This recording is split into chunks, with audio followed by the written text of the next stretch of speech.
Hello friends, आज हमारे podcast signature style by Swati में हमारी एक स्पेशल गेस्ट हमारे साथ है, जो अपनी प्यारी सी मुस्कान से सबके दिलों में एक आशा की किरण जगाती हैं। और जब ये बात करती हैं तो मानो फूल झड़ते हैं, मुस्कुराती हैं तो मानो सब बगीचे जो हैं वो लहला उठते हैं। और एकेडमिक्स में ब्रिलियंट, गाने में ब्रिलियंट, डांस करती हैं तो मानो कदम थिरकने लगते हैं बाकी सबके भी देख देख के ही। इतनी सारी प्रतिभाएं अगर किसी एक नाम में मुझे कैप्चर करनी हो तो वो नाम है डॉक्टर मीता मुल्तानी का। मीता जी, आपका बहुत बहुत स्वागत है हमारे thank you so much Swati ji. और सिग्नेचर स्टाइल बाय स्वाति, ये जो हमारा पॉडकास्ट है, यहाँ पर हम उन सारी लाइफ जर्नीज को शेयर करते हैं जो कहीं ना कहीं लोगों के लिए इंस्पिरेशन बन सकती हैं। हर एक के जीवन का अपना एक संघर्ष होता है, हर एक के जीवन की अपनी एक कहानी होती है। हम जैसे बड़े होते हैं, जिस तरह के पारिवारिक माहौल में, वो कहीं ना कहीं एक दास्तान बन जाती है। तो आज आपसे भी बातें शेयर करेंगे। बिल्कुल, और बहुत अच्छा लगा। सबसे पहले तो आपको मुझे यहाँ इनवाइट करने के लिए थैंक यू सो मच, बहुत बहुत धन्यवाद। और मुझे भी बहुत अच्छा लगा कि आप इस तरह के व्यक्तित्व को चुनकर और यहाँ बुलाकर एक लोगों के सामने रखती हैं, तो उन्हें भी कुछ ना कुछ प्रेरणा मिलती है। Thank you so much. बिल्कुल, तो ये सब धन्यवाद। और ये तो बहुत फॉर्मल हो जाता है, आपसे एक इनफॉर्मल सा रिश्ता है हमारा। हाँ। और देखिए, जब बात आती है ना एक महिला की, तो एक बेटी जब घर में जन्म लेती है तो वहीं से उसका जो महिला बनने का सफर है वो जब शुरू होता है, तो अपने पीहर में, आज जब हमारी शादियां हो चुकी है, तो पीहर में एक छोटी सी बच्ची जब आंगन में कहीं अपने पायल की रुमझुम से चलती हुई नन्हे नन्हे कदम भरती है, फिर वो अपनी तोतली बातों से सबका मन मोहती है। तो बचपन की वो कुछ खास यादें जो घर भर की लाडली मीता मुझे दिखाई दे रही है, इसी मुस्कान में है। बिल्कुल स्वाति जी, मैं आपको बताऊंगी कि आपने बिल्कुल सही कहा कि जहाँ पे कहते हैं ना कि नारी तेरी गरिमा के शुष्क न दिव्य स्रोत ये होंगे, तेरी महिमा के तो उज्जवल कभी न धूमिल तारे होंगे।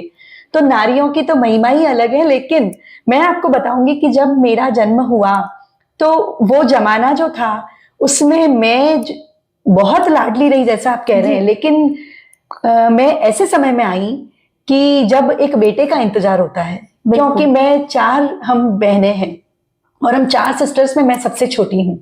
और जो मेरी तीसरे नंबर दीदी हैं, 3rd नंबर दीदी में और मुझ में 10 साल का गैप है। ओहो।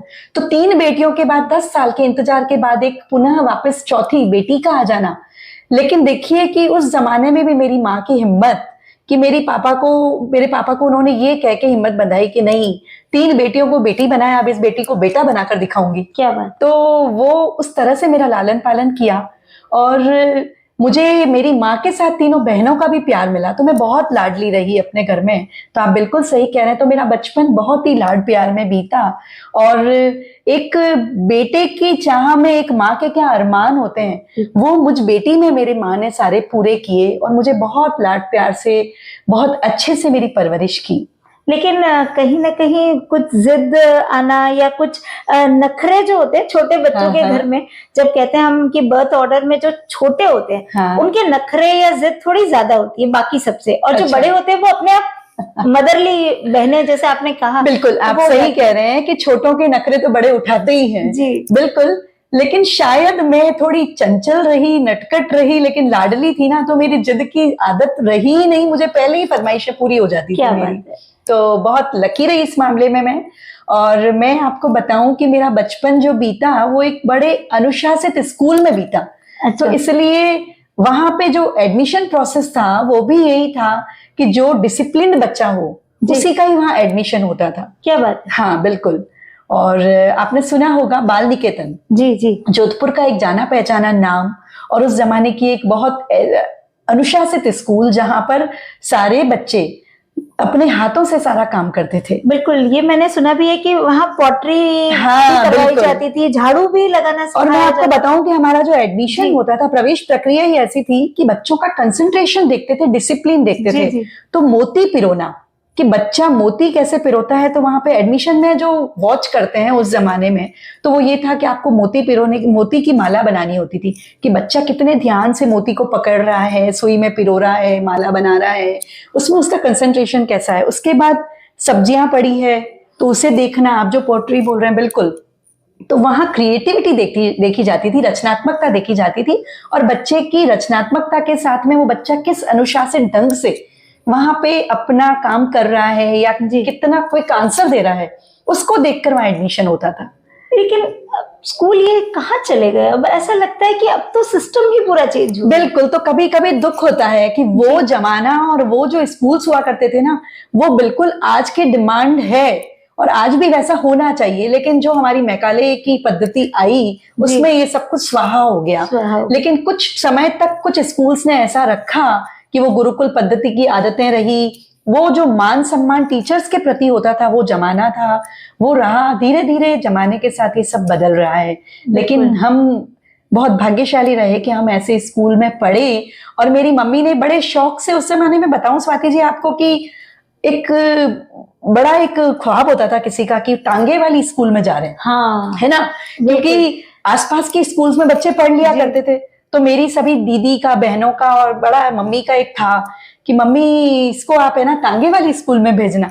और वो बाल निकेतन हम रिक्शा में और टांगे में जाते थे, और वो जो बचपन की अटखेलियां हुआ करती थी, और जो बाल सभा, और हमारे बंधु जी का वहां पर जो हमें गांधीवादी तरीके से सब, हम चरखा काटते, सूत काटते थे चरखे पर, और अपने हाथ से सिलाई बुनाई सब करते, अपने हाथ से खाना बनाते, अपने हाथ से वहां पे सारा काम करते, सफाई, सब कुछ, क्लास की सफाई। और वहां सबसे अच्छी जो बात थी वो मैं आपको बताऊंगी, जो आज के जमाने की जरूरत है, कि सभी को समान समझा जाता था। बहुत बहुत बढ़िया। ये मतलब अभी ना बच्चों को लगता है कि ये गवर्नमेंट स्कूल में जा रहे हैं, या ये उस घर के हैं, या ये बड़े स्कूल में जा रहे हैं तो बड़े घर के हैं, लेकिन हमारे यहाँ एकदम इक्वलिटी थी, समानता थी, और सभी एक दूसरे को जी और आप लगा के बोलते थे। क्या बात, एक ही कक्षा के साथ ही, लेकिन एक दूसरे को जी और आप लगाकर उद्बोधन करते थे। और उसके साथ में पता ही नहीं कि कौन कोई बड़े घराने से आया है या कोई छोटी जगह से आया है, क्योंकि सब एक दूसरे से बिल्कुल मित्रवत व्यवहार करते थे।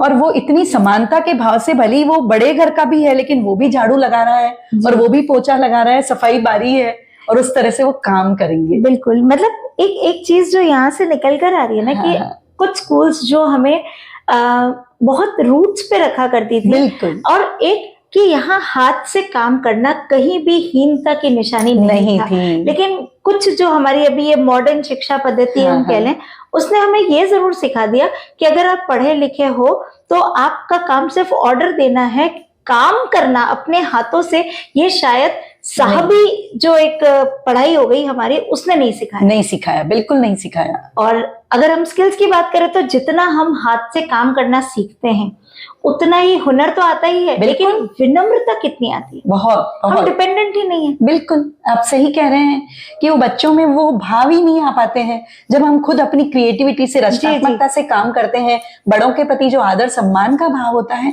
तो विनम्रता, हमारे मूल जो हमारे गुण हैं, नैतिक गुण, वो उस समय में ज्यादा हुआ करते थे। बिल्कुल, तो वो जो मीता बिल्कुल मुझे दिखाई दे रही थी नन्हे नन्हे कदमों से चलती हुई, वो अब धीरे धीरे बड़ी हो गई। बिल्कुल, है ना। हाँ। अब वो मीता जब बड़ी हो गई, और घर में आप देखिए कि माता जी और बहनें और सब बड़ी हैं, हाँ। लेकिन कई बार मन में कुछ बातें आती होंगी कि किसी से शेयर करो, किसी अपने बराबर के व्यक्ति से, या घर में बड़ों से, कहीं थोड़ा डर भी तो लगता होगा ना। तो फिर सहेलियां वगैरह सब शेयर करती थी। बिल्कुल, आपस में हम शेयर करते थे। और उस समय की एक और अच्छी बात हुआ करती थी कि हम जो घर पे करते हैं उसे देखने के लिए हमारी स्कूल से हमारे टीचर्स घर पे आते थे। क्या बात, वॉच करने के लिए। और वो जो मीटिंग होती थी ना, अभी तो पीटीएम का जमाना है, उस समय टीचर्स खुद घर पे आते थे बाल निकेतन के, और वो पूछते थे कि भाई ये रोज का इनका हैबिट्स कैसी हैं, क्या आदतें हैं, किस तरह से ये काम करते हैं, क्या आपकी सहायता करते हैं या नहीं करते हैं, क्या आपको प्रणाम करते हैं या नहीं करते हैं। ये अच्छे भाव जो थे वो बहुत अच्छे थे। और उसके साथ बड़ों के प्रति जब सम्मान होता है तो कहीं ना कहीं थोड़ा सा डर तो होना भी चाहिए, है ना। मेरे को लगता है कि आज के जो मॉडर्न एजुकेशन सिस्टम है उसमें तो गौर से ये बात सबको सुननी चाहिए कि जब तक टीचर और बच्चे, इनके बीच में पेरेंट्स एक माध्यम बन जाते हैं दोनों के बीच के कम्युनिकेशन का। टीचर से बच्चा स्कूल में डायरेक्टली कम्युनिकेट करता है, लेकिन घर पे उसी तरह से व्यवहार को वो वापस लाता है या नहीं, या जो घर में सीखता है वो स्कूल में करता है या नहीं, उसके बीच में पेरेंट्स माध्यम बन जाते हैं। तो जब तक टीचर और पेरेंट्स का घर से इंटरेक्शन साथ में नहीं होगा तब तक शायद वास्तविकता सामने नहीं आती है।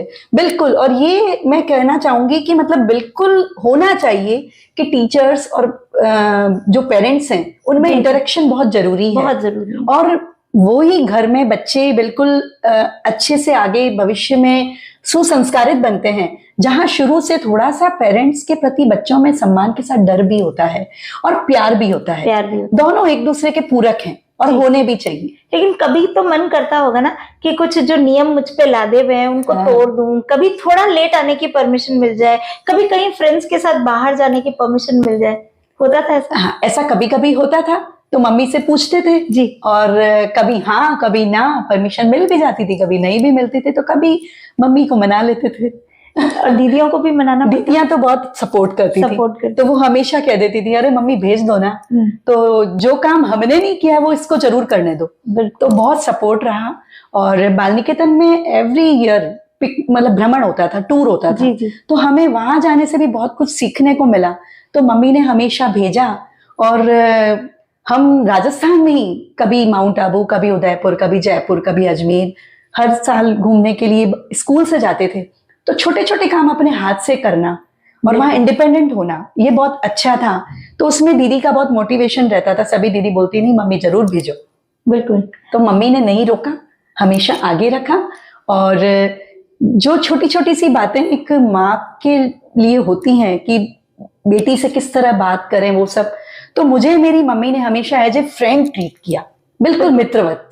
और वो होना भी चाहिए जी, कि जब तक माँ बेटी के बीच में दोस्ताना रिलेशन नहीं होगा तब तक बच्चों का परिपक्वता जो है, उनमें वो मैच्योरिटी जो है, वो इतनी खुलकर, स्वच्छंदता और स्वतंत्रता जो दो अलग चीजें हैं ना, बिल्कुल है। उसमें माँ बेटी के बीच रिश्ते के लिए मैं यही कहना चाहूंगी कि फ्रेंडशिप मस्ट है।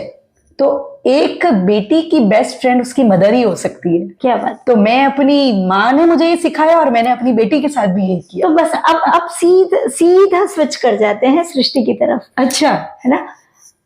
आपकी मम्मी से आपने सीखा, आप उसको आगे बढ़ाना चाहती हैं, आपकी बेटी तक वो सारे संस्कारों को, वो सारे विचारों को, लेकिन तरीके बदल गए, है ना? आप फ्रेंडली होना चाहते हैं, और अब जो फ्रेंडशिप आपकी मम्मी ने आपसे रखी और अब जो फ्रेंडशिप आप अपनी बेटी से रखी, उनके लेवल में अंतर है। आज जो नई जनरेशन है उनकी मैच्योरिटी का लेवल अलग है, क्योंकि सोशल मीडिया है, बहुत सारे एक्सपोजर्स अलग अलग तरह के हैं, बच्चों में जो थॉट प्रोसेस है वो अलग तरीके से डेवलप हो रहा है।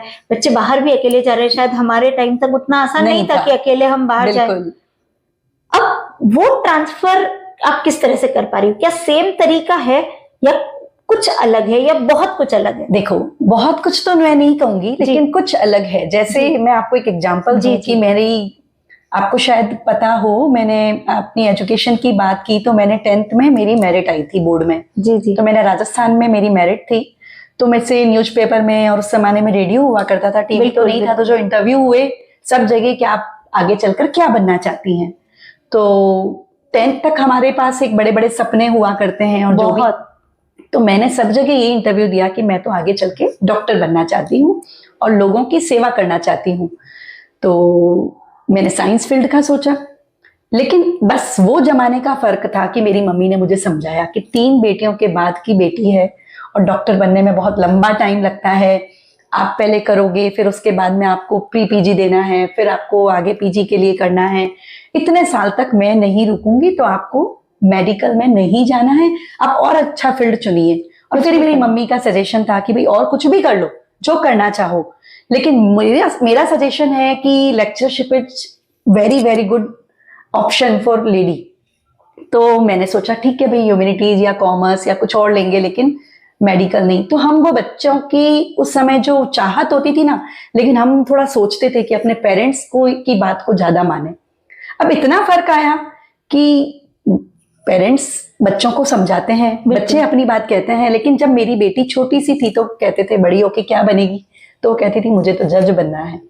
जब वो 10th के बाद उसके पास भी सब्जेक्ट का ऑप्शन आया तो मैंने पूछा, तो उसने बोला कि मम्मी मुझे तो लॉ फील्ड लेना है। तो फर्क यहाँ ये था कि वहां मम्मी ने समझाया और यहाँ मैंने ओपन रखा, जो करना है करो, क्योंकि हमारे साथ परिस्थितियां अलग थी। बिल्कुल। अब जो है हम बच्चों की सोच के साथ हम चलते हैं। बिल्कुल। तो उसने कहा, तो मैंने कहा ठीक है, आपको जो करना है करो। तो उसके बाद वो जब लॉ फील्ड में आई और सिम्बोसिस में गई पुणे पढ़ने, तो उसे अपॉर्चुनिटी मिली बर्लिन जाने की। तो 6 मंथ्स के लिए बर्लिन जाना था, तो मैंने उसमें भी पूरा सपोर्ट किया और उससे कहा कि जाना चाहिए, जो एक्सपोजर वहां मिलेगा वो यहाँ नहीं मिलेगा। तो ये फर्क था कि वहां मैंने मम्मी की बात मानी और यहाँ मैंने बेटी की बात सुनी, क्योंकि ये होना भी चाहिए। ये फर्क मैं आपको बताना चाहूंगी। बाकी तो फ्रेंड समझ के मैं उसे अभी भी सलाह देती हूँ, और हमारे बच्चे ऐसे हैं कि वो हमारी सलाह मानते हैं। और स्वाति जी, मैं आपको कहना चाहूंगी कि जब बेटियां अपनी माँ की सलाह से चलती है तो वो आगे फ्यूचर में बहुत खुश रहती हैं, सेफ रहती हैं, और उनका फ्यूचर बहुत अच्छा होता है। ये बात तो है, क्योंकि माँ अपनी बेटी को अच्छी सलाह देगी, कभी गलत रास्ते पे नहीं ले जाएगी। बिल्कुल। और उनके सबसे अच्छे फ्रेंड हमसे बढ़कर कोई हो ही नहीं सकता। बिल्कुल। मुझे लगता है शायद पेरेंट्स एक समझे ना कि बच्चों के हाथ में एक लालटेन की तरह है, जो शायद पूरा रास्ता ना भी दिखा पाए, लेकिन अगला स्टेप कहाँ रखना है सही, उतनी रोशनी तो दे देते हैं उनकी लाइफ में। लेकिन कहीं ना कहीं मैं पर्सनली भी, क्योंकि इस बात को समझ पाती हूँ, कहीं हम ऐसी जनरेशन तो नहीं बन गए कि हमने अपने माँ बाप की भी सुनी, वो अपनी बात रख सके, हमने अपने बच्चों की सुनी क्योंकि वो अपनी बात रखते। हम बीच में कहीं सैंडविच की तरह तो नहीं हो गए। सैंडविच की तरह तो नहीं हुए, लेकिन आप ये बिल्कुल सही कह रहे हो कि हमने दोनों की सुनी जी। हमने उनकी भी सुनी और हमने इनकी भी सुनी। लेकिन ये है कि सामंजस्य बिठाना हमारी पीढ़ी तक था। शायद नई पीढ़ी में नहीं होगा। नहीं है नई पीढ़ी में नहीं देखने को मिलता है।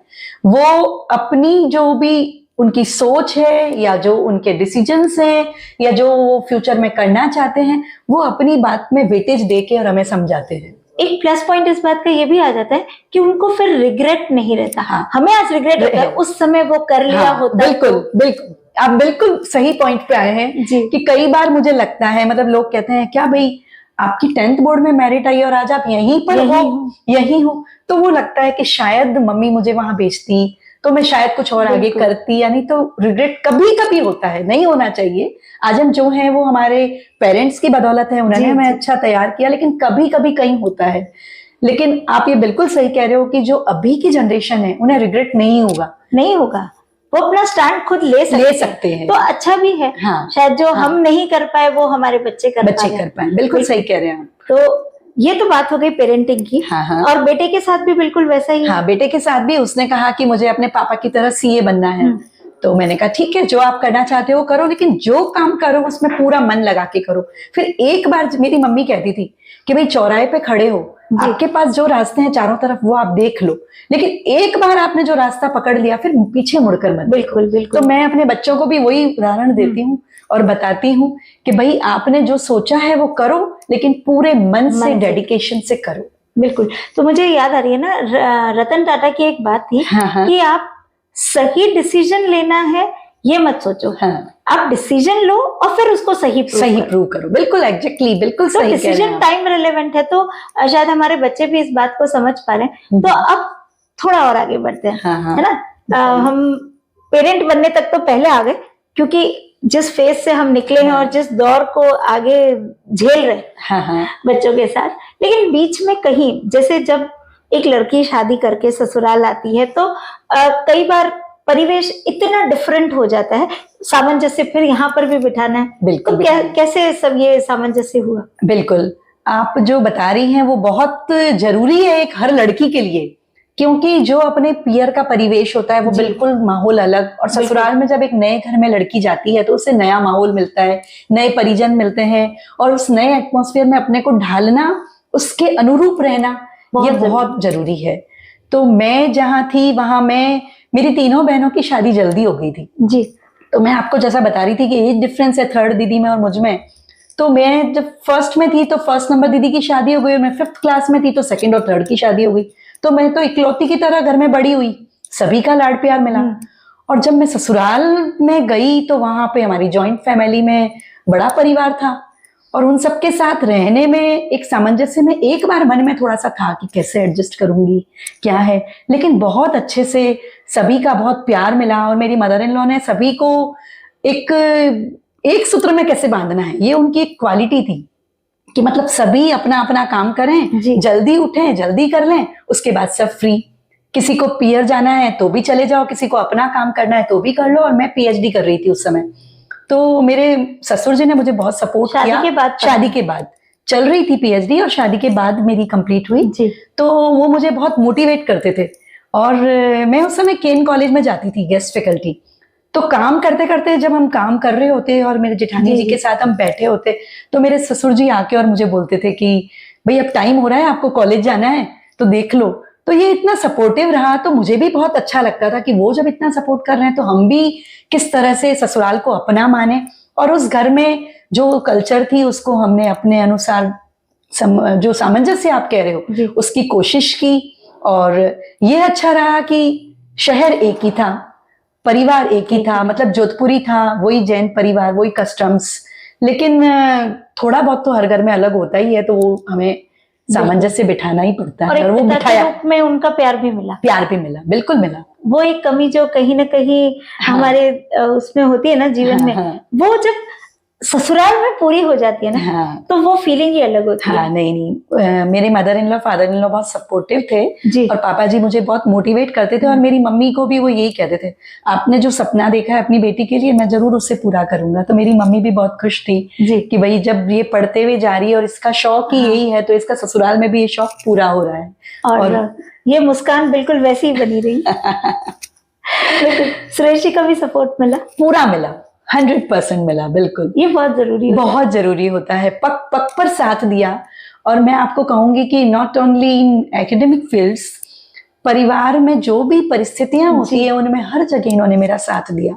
और मैं आपको बताऊंगी कि मेरे पेरेंट्स, क्योंकि आपको मैंने बताया कि मेरे भैया नहीं था और हम 4 बेटियां ही थी, तो मेरे पेरेंट्स को भी इन्होंने अपने पेरेंट्स की तरह रखा और उनका पूरा ध्यान रखा। और ये एक मैं कुछ सीक्रेट बताना चाहूंगी जो मैंने प्लीज बहुत कम लोग जानते होंगे स्वाति जी, लेकिन आज आपसे मैं वो शेयर कर रही हूँ। जी जी प्लीज। कि जब हमारी एंगेजमेंट हुई तो मैंने एक बात रखी थी और मेरे मन में था, जो मैंने इनको कहा, आपके पेरेंट्स का मैं पूरा रिस्पेक्ट करूंगी, लेकिन मेरी इच्छा है कि मैं बुढ़ापे की बेटी हूँ और बहुत लाड प्यार से मुझे मेरे मम्मी पापा ने पाला है, बहुत अच्छे से पाला, बहुत। तो मतलब मेरी मम्मी को लगता था कि जो भी क्वालिटी एक लड़की में होनी चाहिए ना वो सब जगह। मेरे यहाँ पे ड्राइंग टीचर आते थे, मुझे घर पे ड्राइंग सिखाते थे। मैं कथक के मैंने बहुत तोड़े सीखने के लिए भंवर वैष्णव सर के यहाँ में जाती थी। मेरी मम्मी ने मुझे मेहंदी क्लास में भेजा, मतलब डिबेट के लिए, पोइम के लिए, लिखती रहे तू, जो अच्छा चलता है, मतलब सब तरह की चीजें।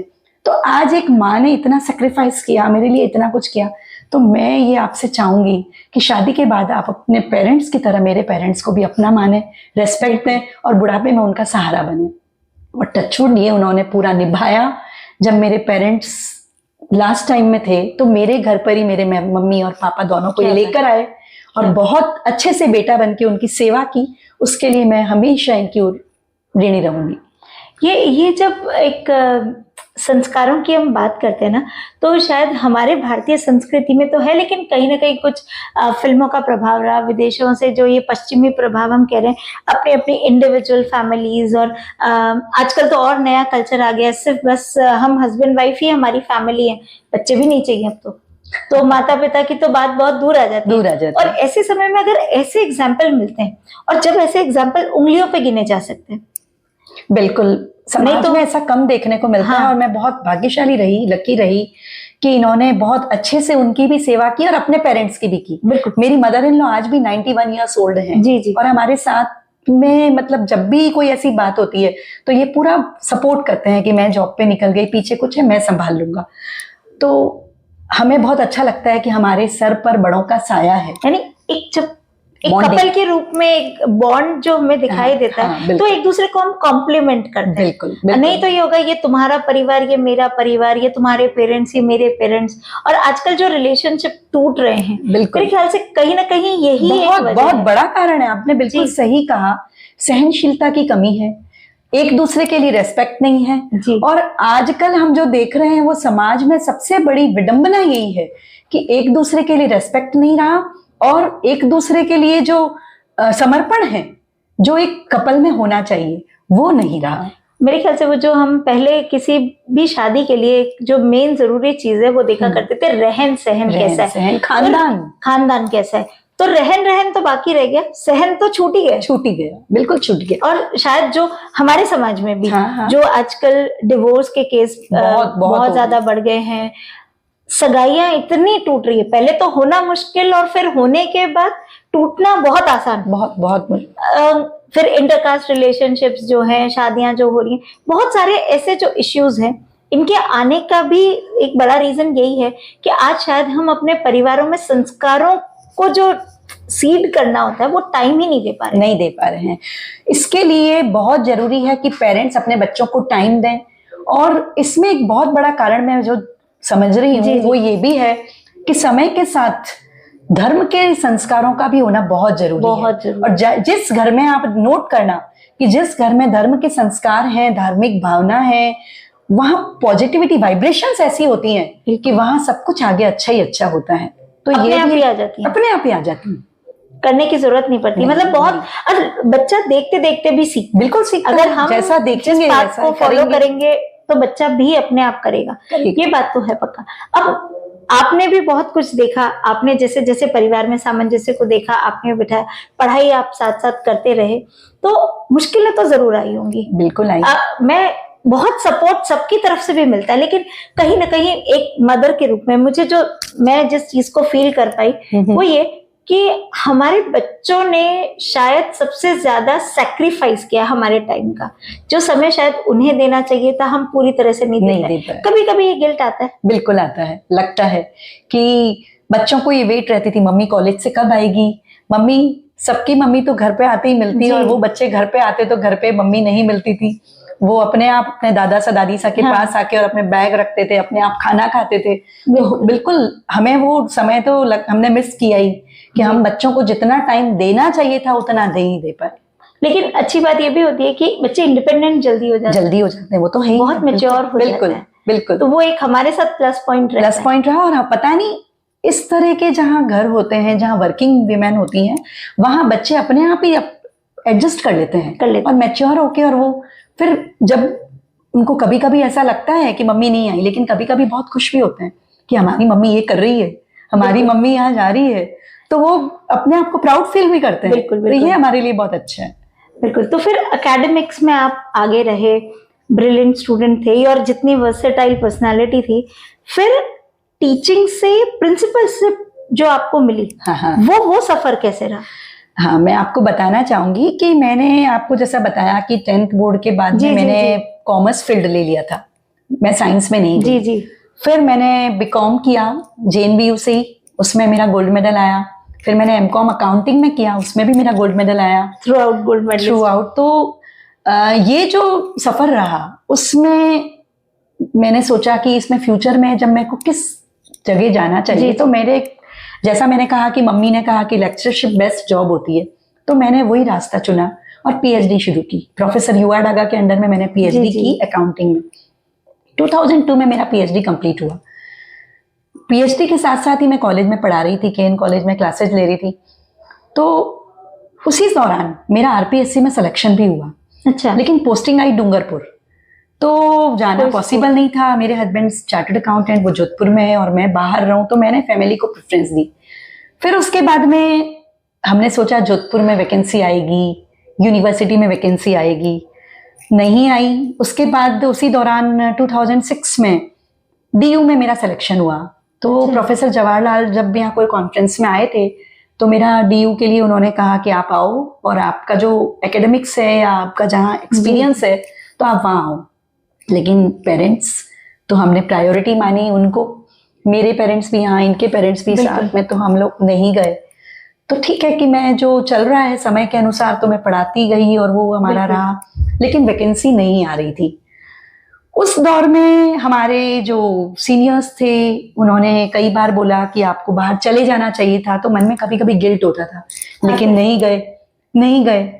फिर उसी समय हमारे प्रोफेसर जीएल दवे डीन थे जी जी अकाउंटिंग डिपार्टमेंट में। तो एक बार उन्होंने कहा, मीता आप जोधपुर से बाहर नहीं जा रहे हो, लेकिन आपको इस फील्ड में नहीं होना चाहिए। मैंने कहा क्यों सर, लेक्चरशिप तो बहुत अच्छा है। कि नहीं, लेक्चरशिप तो अच्छा है, लेकिन मुझे तुम में प्रिंसिपल की छवि झलकती है, तुम्हें एडमिनिस्ट्रेशन में आना चाहिए। पता नहीं कैसे उनके मुंह से ये वर्ड्स निकले। तो मैंने बाद में कभी सोचा कि सर बोल तो ठीक रहे हैं कि मुझे इसी फील्ड में गेस्ट फैकल्टी कब तक, लेकिन डायरेक्ट आप कैसे सोचोगे कि कहीं कोई प्रिंसिपल बन जाएगा। संयोग से 2012 में सुमेर महिला महाविद्यालय नई खुली, और जब वो कॉलेज नई खुली तो उसके बारे में न्यूज़पेपर में एडवर्टाइजमेंट आया। तो मुझे हमारे ही यहाँ के एक साथी ने कॉलेज में मुझे बताया कि मैडम वहाँ के लिए वैकेंसी निकली है और दवे सर ने सही कहा था और आपको बढ़ना चाहिए, आप अप्लाई करो। मैंने कहा डायरेक्ट प्रिंसिपल? बोले हाँ, आप तो प्रिंसिपल के लिए अप्लाई करो, छोटी मोटी जॉब, छोटी मोटी नहीं। तो मैंने कहा ठीक है, तो मैंने अप्लाई किया जी। और अप्लाई करने के बाद स्वाति जी, वहाँ जिस दिन इंटरव्यू था तो हमारे इंटरव्यू बोर्ड में वहाँ पे 12 मेंबर्स, कमेटी मेंबर्स बैठे थे और 24 एप्लीकेशंस आई थी, उन लोगों ने अप्लाई किया था।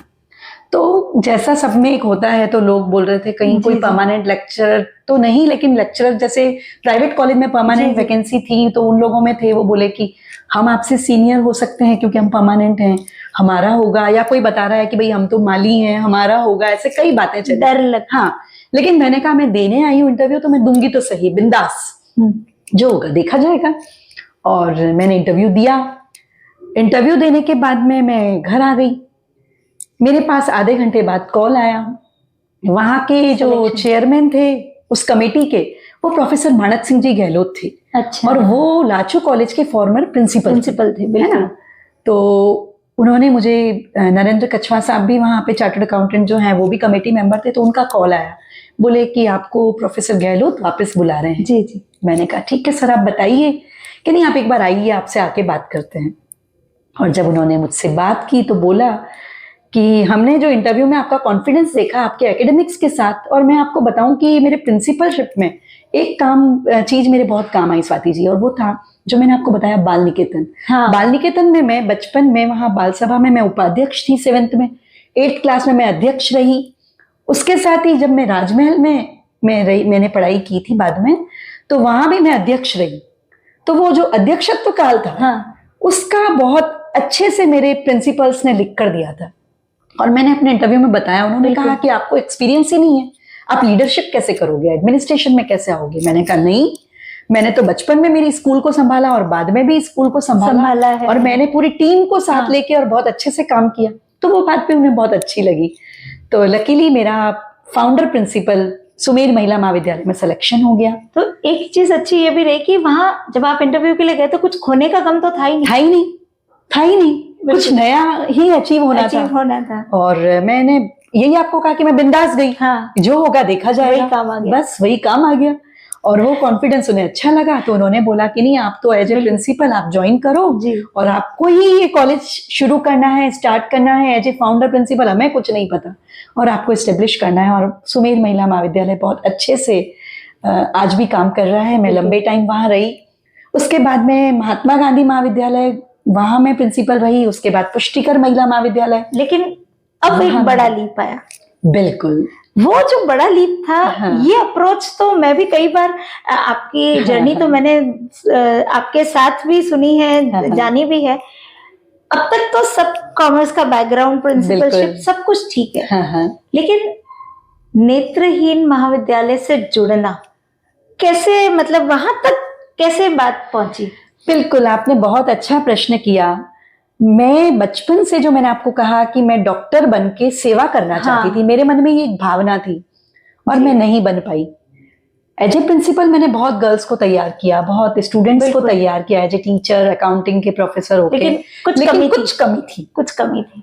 जब मैं पुष्टिकर महिला महाविद्यालय में प्रिंसिपल थी, तो मुझे उस समय पता चला कि एक नया कॉलेज खुल रहा है, और जो हमारी मातोश्री सुशीला जी बोरा हैं जी, जिन्हें हम एक अपना आदर्श मानते हैं, उन्होंने अपने जीवन का सर्वस्व 47 साल उन्होंने उसमें दिए।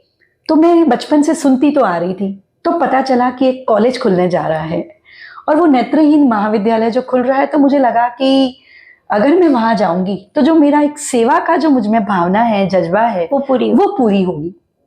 तो मैं वहां जाने से पहले मैंने अपने वीसी साहब, जो प्रोफेसर के श्रीवास्तव सर यूनिवर्सिटी के थे, उनसे मिली। आप मुझे सजेस्ट करिए सर, मुझे वहां जाना चाहिए या नहीं। उन्होंने बोला, मीता जी आपके लिए तो बेस्ट जगह है, और आप जो करना चाहती हो वो आपको वहां जाके सुकून मिलेगा। बिल्कुल। तो मैंने वहां अप्लाई किया और लकीली वहां पर भी मेरा सिलेक्शन हो गया। जी। और मुझे पूछा गया कि भाई जब आप सेम पे स्केल पे यहाँ आओगे तो आप छोड़कर यहाँ क्यों आना चाहते हो, क्योंकि मेरा घर है पावटा लक्ष्मी नगर, और ये बिल्कुल ऑपोजिट चौखा एरिया। तो आप इतनी दूर आओगे, और पुष्टिकर तो सेंटर प्लेस बिल्कुल पास, और आप एग्जिस्टिंग कंफर्ट जोन में थी।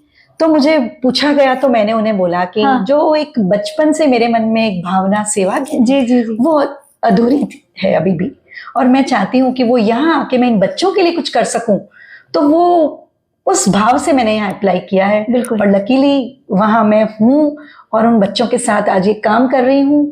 तो पूरे भारत से हमारे यहाँ पे नेत्रहीन बच्चे हैं जो बीए की डिग्री कर रहे हैं। जी। और अभी हमारे यहाँ 137 बच्चे हैं। क्या बात। जो पूरे भारत के विभिन्न प्रांतों से हैं, और बहुत अच्छा लग रहा है मुझे वहां काम करके। तो एक कहीं ना कहीं जो बैकग्राउंड में मुझे बात याद आ रही है, जो मेरे कानों में अल्फाज गूंजने लगे ना, कि कौन कहता है आसमां में सुराख नहीं हो सकता, एक पत्थर तो तबीयत से उछालो यारो।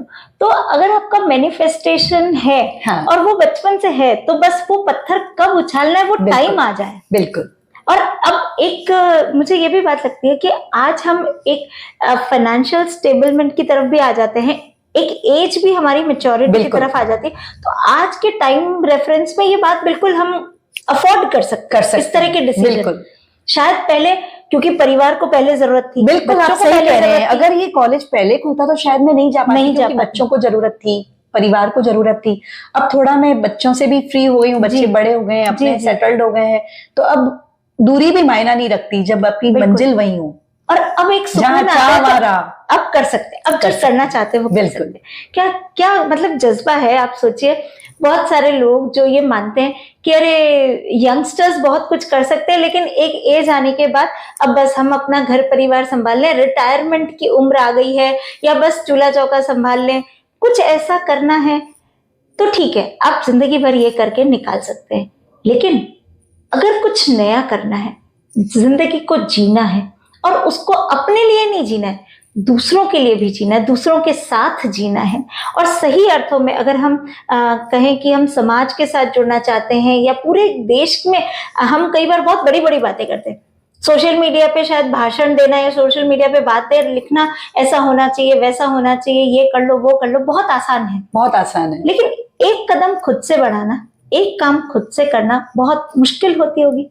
कहीं ना कहीं आप जब इस थियोरेटिकली तो चलो सोचा हुआ था, क्योंकि जब मैंने ये ज्वाइन किया तो उन बच्चों के साथ काम कभी पहले नहीं किया था। वही तो बहुत चैलेंजेस आए, उन बच्चों को समझना, उनकी भावनाओं को समझना, उनके मन में जो कुंठा है वो बाहर आती है। तो उनको समझना कि उनके चेहरे पे जो भाव आए, और उनकी जो जिज्ञासा है उनको शांत करते हुए मुझे उनको एडजस्ट करना, क्योंकि मैं प्रिंसिपल हूं तो मुझे तो एडमिनिस्ट्रेशन करना है, उनकी सारी चीजों का ध्यान रखना है।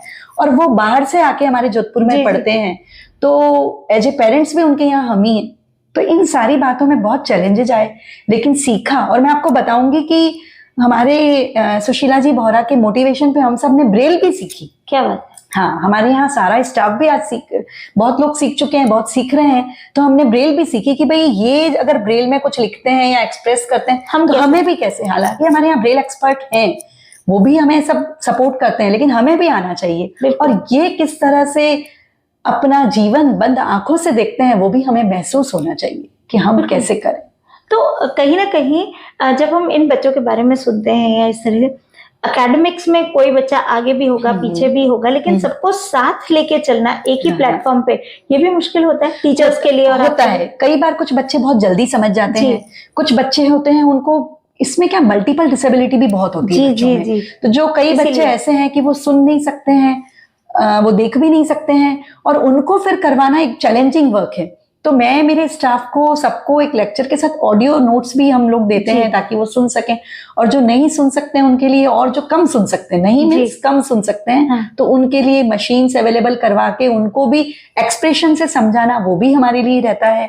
साथ ही हमारे यहाँ के कुछ स्टाफ के साथ मैं इस फील्ड में स्पेशल बीएड भी कर रही हूँ, बिल्कुल, जो रिसेंटली मेरा भी चल रहा है, जरूरी कि विजुअली इम्पेयर्ड में कैसे काम होता है। हाँ। तो वो भी मैंने अभी फील्ड चेंज करके और ये भी सीखा, और अभी भी मैं इसके बीएड के मेरे फाइनल एग्जाम्स अभी हुए हैं। जी। तो हमें उनको प्रैक्टिकल किस तरह से उनके साथ काम करना है, ये करते करते हमने सीखा, और आज बहुत अच्छा लग रहा है कि वो बच्चे फुल्ली सेटिस्फाइड हैं, और उनको ऑलराउंडर उनका विकास कैसे हो। जो आप कह रहे हैं ना कि कुछ का लेवल बहुत हाई, हाँ। कुछ का कम, तो जो म्यूजिक में अच्छे हैं उनको म्यूजिक में आगे करना, जो पढ़ाई में अच्छे हैं उनको एडमिनिस्ट्रेशन के लिए तैयारी करवाना। कि अभी भी हमारे यहाँ की एक स्टूडेंट जो पहले नेत्रहीन विकास संस्थान में पढ़ चुकी हैं, वो दिव्यांग विश्वविद्यालय के रजिस्ट्रार हैं, RS हीना कल्ला जी। अच्छा। तो इस तरह से हमारे बच्चे एडमिनिस्ट्रेशन में भी जा सकते हैं, उनको एक्स्ट्रा तैयारी करवाना, उनको मेंटल एबिलिटी के क्वेश्चंस देना, या और भी उनके लिए हम जो कर सकते हैं, उनको कंप्यूटर सिखाते हैं, बिल्कुल, ताकि ये सेल्फ अपना कुछ भी कर सकें। तो उनका जो जिस फील्ड में, उनको उस फील्ड में एक्सपर्ट बनाना, ये करते हैं। देखिए उनकी फैमिलीज की तरफ भी चैलेंजेस आते हैं, कुछ सपोर्ट करती हैं फैमिलीज भी आपके काम? कम करती हैं।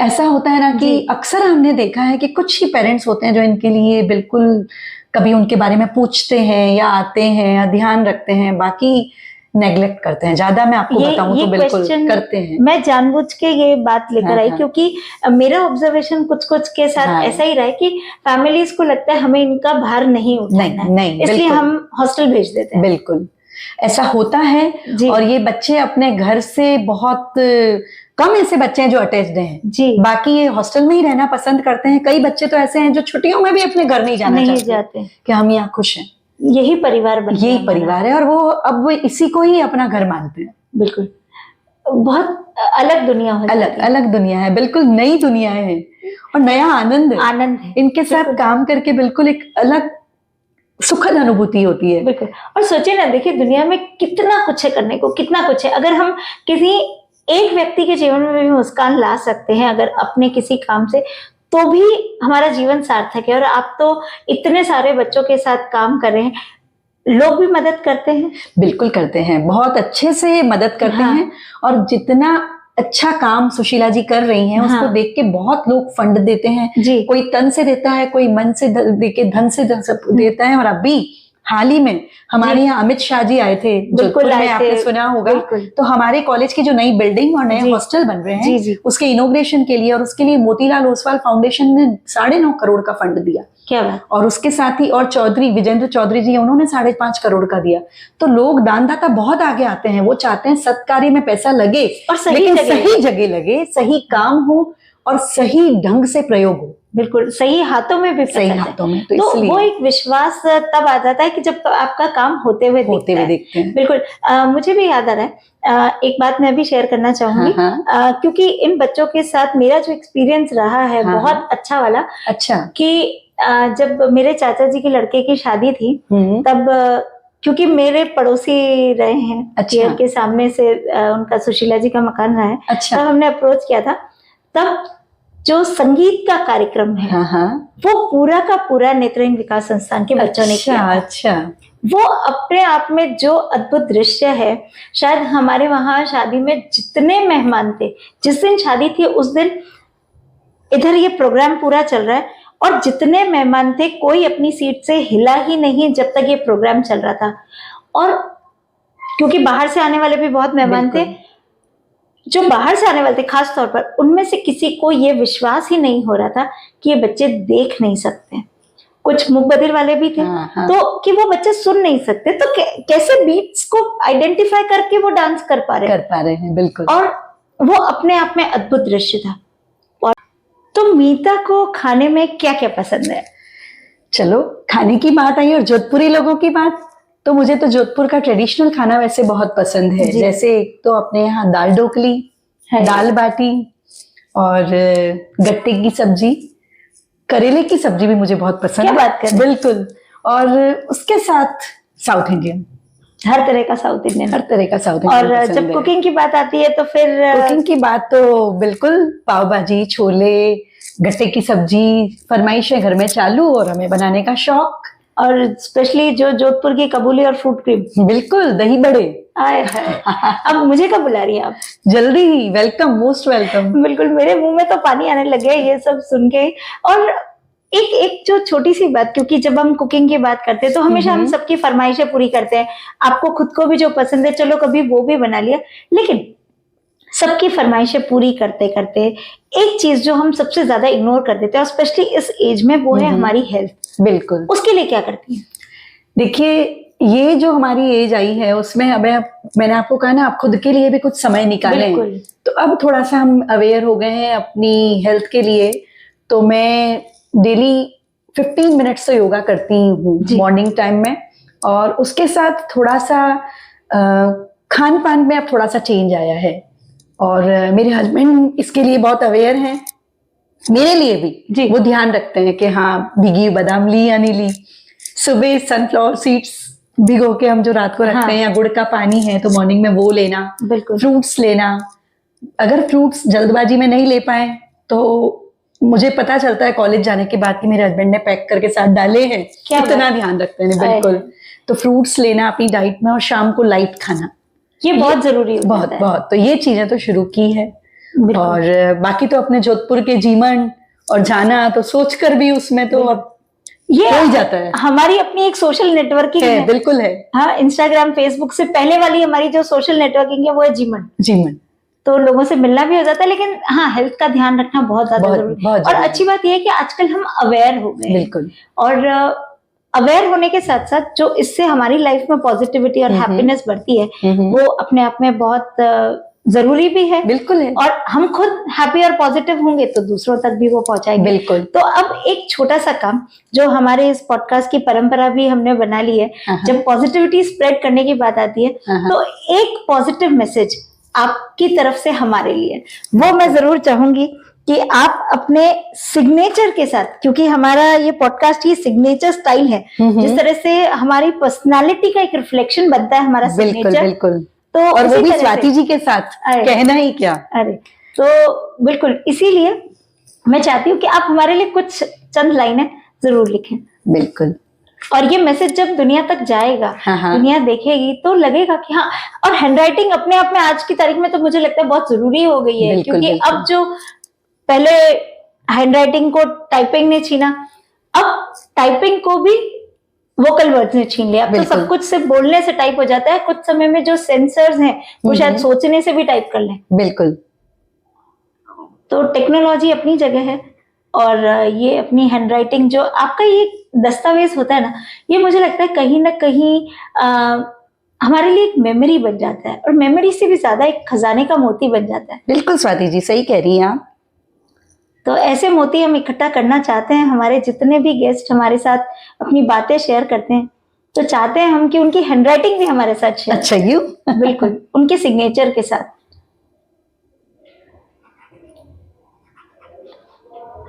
सच्ची बातें करते करते ऐसा लगता है वक्त कहाँ बीत जाता है, और इतनी खूबसूरत यादें हैं, और इतनी ही खूबसूरत यादें जब हम शेयर करते हैं तो और भी ज्यादा खूबसूरत लम्हे सामने नजर आने लगते हैं।